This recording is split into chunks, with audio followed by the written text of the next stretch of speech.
team meeting this morning and just outlined the keys to victory for this week. And obviously, we're just getting started on that.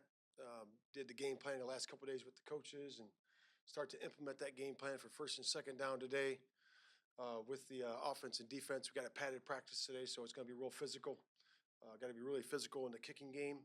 These guys are really good in the kicking game in terms of the cover teams. So we got to be really good that way. And so to go back a little bit, obviously very proud of Tyreek. And really, I'd say that's a unit, really award for that particular week, being the NFC Defensive Player of the Week. So he's excellent by him and the whole group. Rome will still be day to day. So I know that will be a question. That's what I have for you right now. And Keenan Allen, his heel, we're going to let him rest up for the day and see where it is tomorrow.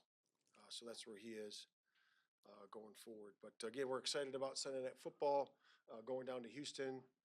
But it all starts on the grass today with a good Wednesday. So with that, I'll take questions. Is Rome going to practice or no? No, he will not. He will not practice today. So we're going to, like I said, day to day, he will be out today. It looked pretty bad. Okay, so how fortunate do you feel that it's not as bad as it could Yeah, when you have that type of somebody fall on your leg like that, and you have that type of deal, it's always fortunate that it's not that serious. And very lucky that way, very fortunate. So we were blessed that way. Matt, in seeing the type of season that C.J. Stroud had last year, one of the best that we've ever seen from a rookie quarterback, how do you use that potentially as benchmarks for the type of progress you hope to see from Caleb?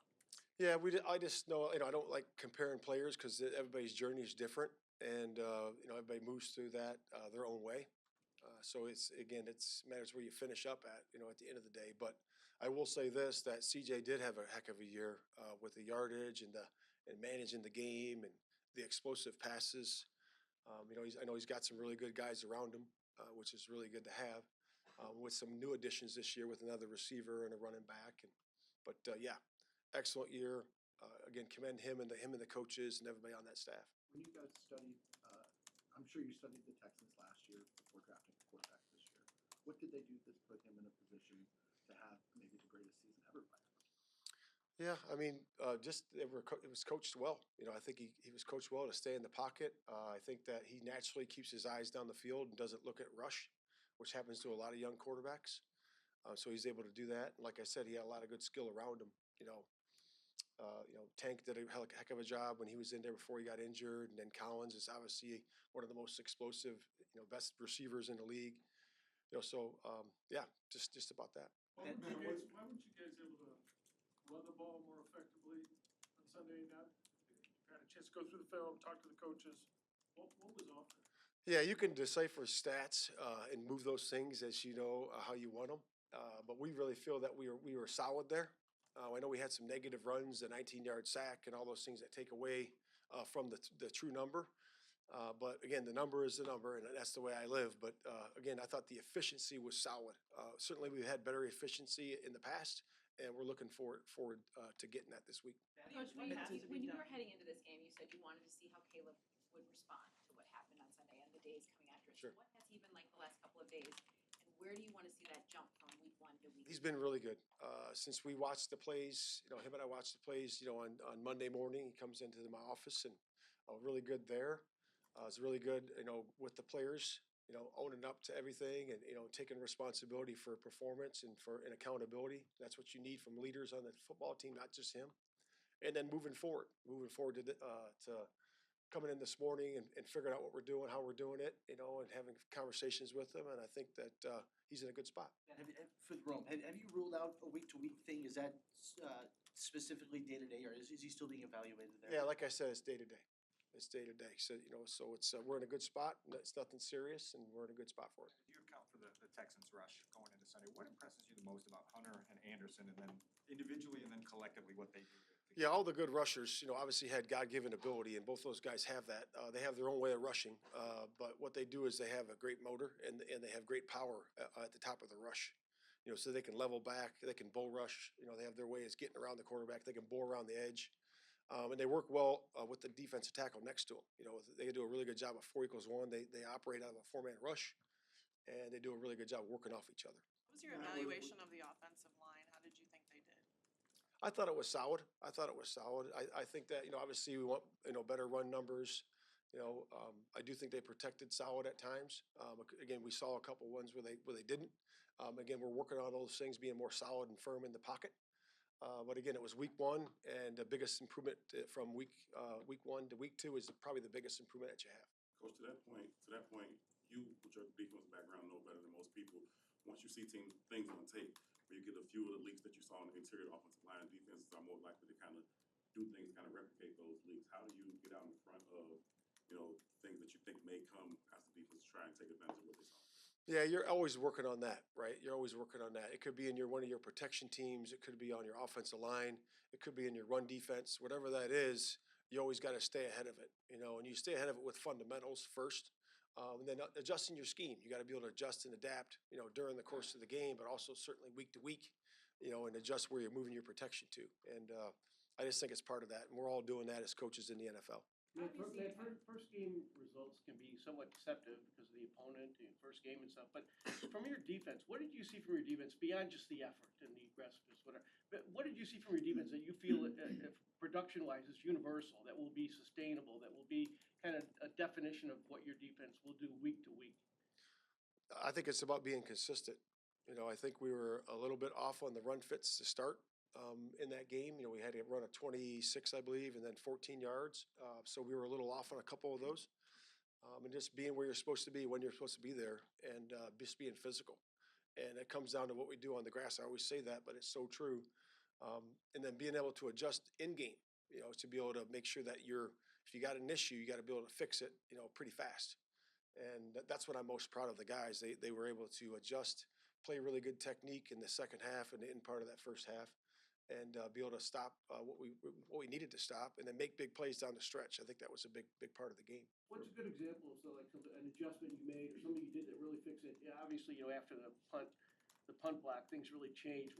What's a good example of an adjustment you made defensively that? And I'm talking directly to D'Amico Ryans right now. That's a joke. Yeah, okay. But no. Seriously, I just think that it comes down to you make your adjustments. You have contingency plans in your game plan that you can go to if something's, the first plan's not going the way you wanted it to. And we just simply went to that. That's all we did. What's the responsibility, Matt, for being the other corner? So like for Tyreek playing with Jalen, an all-pro guy who might not get targeted a lot by quarterbacks, what does that type of load that Tyreek has to shoulder, and obviously it comes with him being defensive player of the week this week, how have you seen him handle that responsibility and rise to that challenge? Yeah, he loves competition. He's very competitive. He's a very physical corner. And he loves to compete, and you can see that how fiery he is out on the field. He welcomes that. It gives him joy to be able to go out there and compete. And you can see that every day. I like the way he tackles. I like the way he hits. I like the way he plays. And that's why he's here. He's a guy that loves football. And to me, it's like it's just an honor to be able to coach him, and work with him, because I do like that. His inside, he's got a fire that burns hot, and I like that.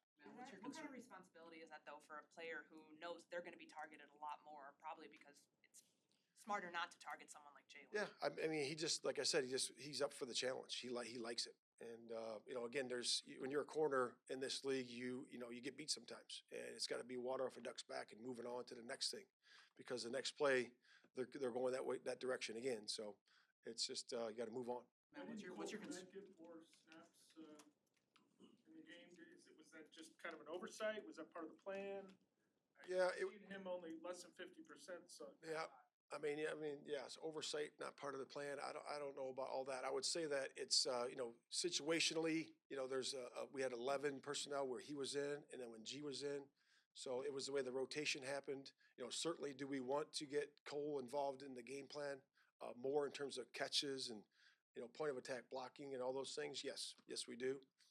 But again, we're looking for a formula for success on offense, and again, that's going to take a little bit of time in terms of distributing the ball to the skill more evenly, and we're working to do that this week.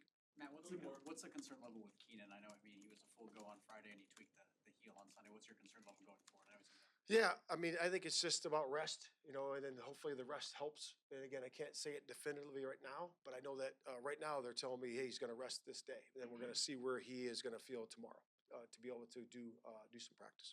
For all the questions we had about your pass rush, with Taylor, what enabled him to have a really good? You know about DT? Specifically. Yeah, just his get off. I mean, you saw the get off. I mean, he had a really good get off on the ball. That's beating him to the punch. That's, you know, making the offensive tackle panic, you know, and be able to get out of his set. And I think that's what he did, you know. And again, he had the one against the rookie, and I think he had a couple more pressures. You know, D-Walk had 4 pressures, so we had a lot of good pressures on the quarterback that affected the game. And it certainly, I was impressed by him coming in so fast and be able to work with the other players and know what to do. And then do it fast, and that was most impressive to me. With the uncertainty with both Rome and Keenan, what's the ripple effect for the receivers this week? And specifically, what's your message to Tyler Scott as he tries to come back from? Yeah, just opportunity. You know, opportunity. You're looking for an opportunity, a crack in the door. You know, because it's a strong receiving group that we feel that we have this year. And again, we still got to prove it, but I would say that opportunity. You know, when that door opens, man, you take your opportunity and run with it.